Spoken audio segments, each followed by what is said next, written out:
Police महासंचालक रश्मी शुक्ला आणि मुंबई आयुक्त देवेन भारती मंत्रालयामध्ये पोहोचलेले आहेत। मराठा आंदोलनाच्या पार्श्वभूमीवर मुख्यमंत्र्यांसोबत बैठकीची शक्यता आहे। मनोज जरांगे पाटील हे उद्या मुंबईकडे यायला निघतायत, ते परवा मुंबईमध्ये पोहोचतायत आणि त्या पार्श्वभूमीवर मुख्यमंत्र्यांसोबत ही भेट होण्याची शक्यता आहे, बैठक होण्याची शक्यता आहे। आपले प्रतिनिधी सुशांत सावंत फोन लाईनवरून जोडले गेलेले आहेत, त्यांच्याशी या संदर्भात बोलूया। सुशांत, आता प्रत्येक स्तरावरून मराठा आंदोलनाच्या संदर्भात बैठक होते, चर्चा होते असं दिसतंय। आता पोलीस सुद्धा मुख्यमंत्र्यांच्या भेटीसाठी पोहोचले।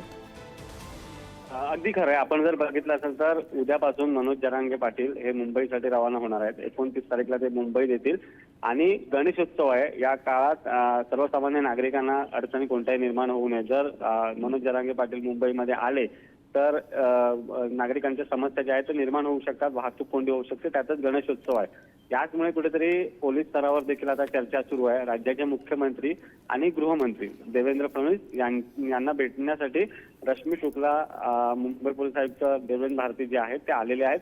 काही वेळापूर्वीच ते मंत्रालयात आलेत, आता ते मुख्यमंत्र्यांच्या दालनात गेलेले आहेत। नेमकं कशा पद्धतीने राज्यातील कायदा आणि सुव्यवस्था राखता येईल, कारण मुंबई हे सर्वात मोठं शहर आहे आणि मुंबईमध्ये गणेशोत्सवाचा उत्साह असतो। अनेक सार्वजनिक गणेशोत्सव साजरा करत असतात। मोठ्या प्रमाणात मुंबईमध्ये गणेशोत्सव काळात नागरिक देखील येत असतात।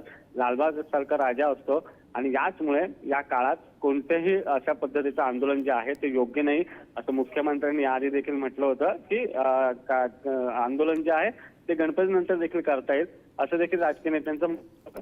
मात्र तरी देखील मनोज जरांगे पाटील हे त्यांच्या आंदोलनावर ठाम आहेत। आणि खरंय सुशांत, त्यामुळे आता या अनुषंगाने जर मंत्रालयामध्ये ही बैठक होत असेल तर मग या बैठकीमध्ये नेमकं काय ठरतं ते फार महत्त्वाचं असणार आहे। तुर्तास धन्यवाद तुम्ही दिलेल्या या सगळ्या तपशिलांसाठी।